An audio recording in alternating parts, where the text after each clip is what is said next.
1 अगस्त Monday. दोपहर का समय था। सिमरन ने मिस्टर मयंक के साथ स्काइप कॉल शेड्यूल की हुई थी। वो यूरोप के एक फाइनेंसर थे जिन्होंने सक्सेसफुली हेमंत रायचंद की कंपनी में इन्वेस्ट किया था। सब कुछ बहुत ही स्मूथली जा रहा था और उन दोनों ने तुरंत एक कोलैबोरेशन करने की बात की। एक ऐसा कोलैबोरेशन जिससे उन दोनों को ही फायदा हो। तो तुम्हारे कहने का मतलब ये है कि तरुण मिस्टर मोहन को बेहोशी की दवाई देने में कामयाब हो गया। सिमरन ने तुरंत अपनी आईब्रोज को हिलाते हुए शशांक से पूछते हुए कहा। पिछली देर रात तक उसने शशांक को तरुण की हर मूवमेंट पर नजर रखने के लिए कहा था, क्योंकि वो अच्छी तरह जानती थी और एक्सपेक्ट कर रही थी कि हेमंत की माँ हो ना हो तरुण से एक दूसरा काम करने के लिए जरूर कहेगी। हालांकि सिमरन ने ये बात कभी नहीं सोची थी कि वो तरुण को इस काम के लिए अपॉइंट कर देगी इतनी जल्दी, जबकि अभी तक तो सिमरन उनको वही सेम काम करने से रोकने का प्लान बना रही थी। हाँ, शशांक ने तुरंत सिमरन की बात का जवाब दिया। मेरे आदमी अब भी उससे सवाल जवाब कर रहे हैं। मिस्टर मोहन अभी भी जिंदा है, हालांकि वो अगले 3 दिनों तक उठ नहीं पाएंगे। जो कुछ भी हेमंत की माँ हम लोगों से छुपा रही है वो जरूर उनके लिए बहुत ज्यादा इम्पोर्टेंस रखता है।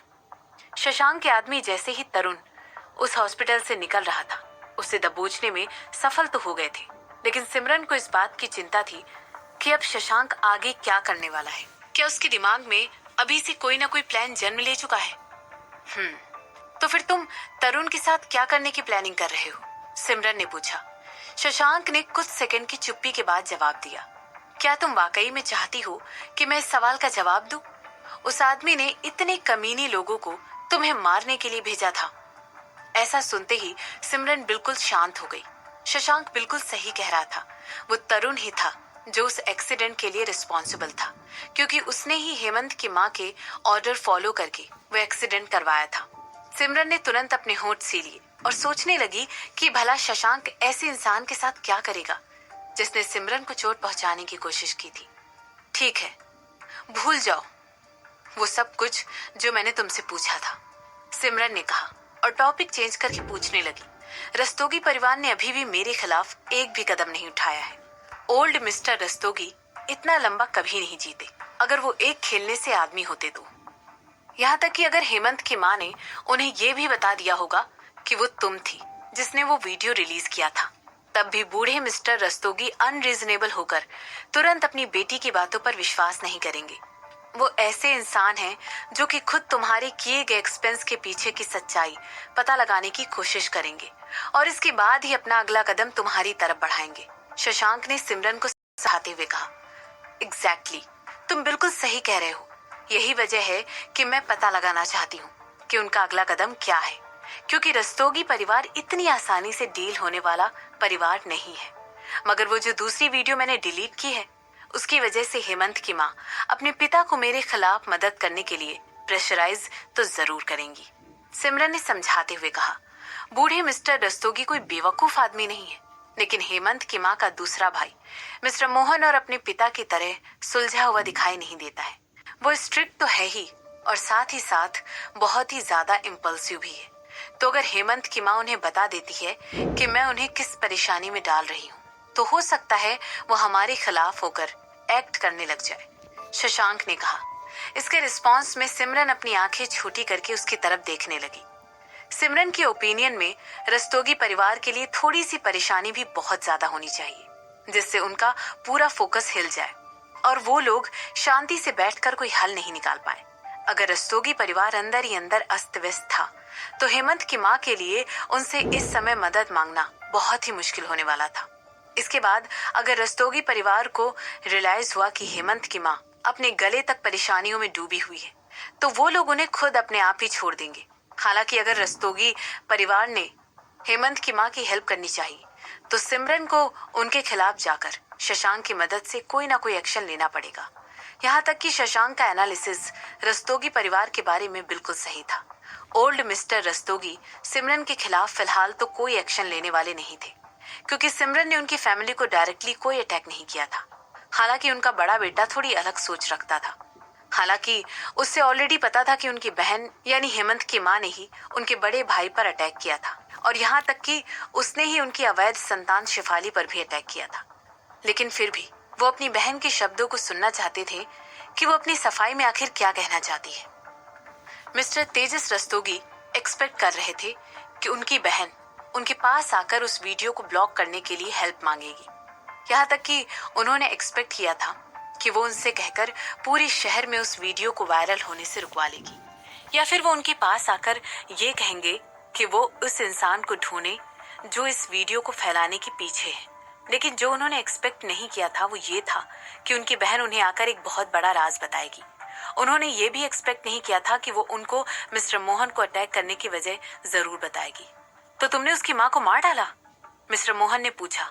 ऐसा पूछते वक्त उनके चेहरे पर सरप्राइज साफ दिखाई दे रहा था और उनकी आईब्रोज शॉक के मारे बहुत ज्यादा ऊपर उठ गई थी। वो जानती थी जिसने वो काम किया, मिस्टर मोहन की पत्नी ने जवाब दिया। इस समय वो लोग मिस्टर मोहन की स्टडी में खड़े होकर 7 साल पहले जो कुछ भी हुआ था उस बारे में बात कर रहे थे। इसके बाद वो आगे कहने लगी, जब हेमंत की माँ ने कहा कि सिमरन की माँ ने उसे पहचान लिया है, हमारे पास उन्हें मारने के अलावा और कोई चॉइस नहीं थी। पर तुम लोग ऐसा क्यों करोगे? तेजस ने गुस्से से पूछा। भाई आप समझ नहीं रहे हो, 7 साल पहले मिस्टर रायचंद ऑलरेडी पॉलिटिक्स में आने की प्लानिंग कर रहे थे। अगर उस समय किसी ने ये बात मीडिया में फैला दी होती कि उनकी पत्नी और उनकी दोस्तों ने एक्सीडेंटली शराब पीकर किसी को मारने की कोशिश की है तो उनका करियर वहीं चौपट हो जाता। आपको क्या लगता है हम ऐसा होने देते? इसके अलावा वो भाई थे जिन्होंने उस एक्सीडेंट की सीसीटीवी फुटेज अपने लोगों से कहकर उस समय डिस्ट्रॉय करवा दी थी और एक ऐसे आदमी का इंतजाम किया था जो कि इस एक्सीडेंट की रिस्पॉन्सिबिलिटी लेने के लिए तैयार था, और वो जानकी थी जिसने उस हॉस्पिटल के सारे डॉक्टर्स को काम से निकलवा दिया था, जिससे इस बात की श्योरिटी मिल सके कि जो कुछ भी उस रात हुआ था उसके बारे में किसी को पता नहीं चलता। यहाँ तक कि जो कुछ भी हुआ था वो किसी ने किया ही नहीं था। हेमंत की माँ ने कहा। ये रही अभी तक की बात, तब तक कि जब तक भाई ने पापा को इसके बारे में बताना जरूरी नहीं समझा था और ऐसा कोई डिसीजन नहीं लिया था।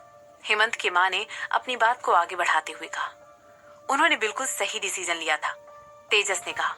इसके बाद वो आगे कहने लगा, और अब हमें पता चल चुका है कि वो सिमरन है जो उन लोगों से बदला लेने की कोशिश कर रही है जिन्होंने उसकी माँ को मारा है। मुझे लगता है बड़े भाई पापा को इस बारे में बताकर बिल्कुल सही काम कर रहे थे और उस औरत के खिलाफ कोई ना कोई एक्शन जल्द से जल्द लेना जरूरी भी है, इससे पहले कि वो औरत पूरे के पूरे रस्तोगी खानदान को इस लपेटे में ले ले।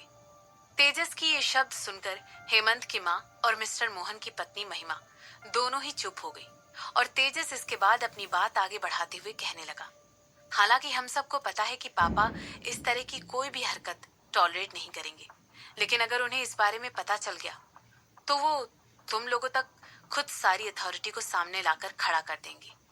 तो क्या यही वजह है कि तुमने बड़े भाई को मारने की कोशिश की? तुमने उन पर हमला किया उन्हें चुप कराने के लिए? तेजस ने पूछा। हेमंत की माँ ने अपने भाई के किए हुए सवाल के जवाब में हाँ में सिर हिला दिया। वो दूसरी वीडियो ऑलरेडी आज सुबह ही रिलीज की जा चुकी है और पापा कल रात से अपने कमरे में बंद हैं। मुझे यकीन है कि उन्होंने ऑलरेडी अपने लोगों से कहकर इस सिचुएशन को अपने हाथ में लेने की तैयारी कर ली है। हमारे पापा इतने बेवकूफ नहीं है, वो तुरंत सारे डॉट को कनेक्ट करके मोहन के कोल्ड ट्रीटमेंट का पता लगा लेंगे और तुम दोनों और मोहन और महिमा के बीच में जो कोल्ड वॉर चल रहा है वो भी उस जगह से जो एक्सीडेंट सालों पहले हुआ था। पापा को 1 मिनट नहीं लगेगा इन सारी चीजों को जोड़ने में। तो अब तुम क्या करने का सोच रही हो?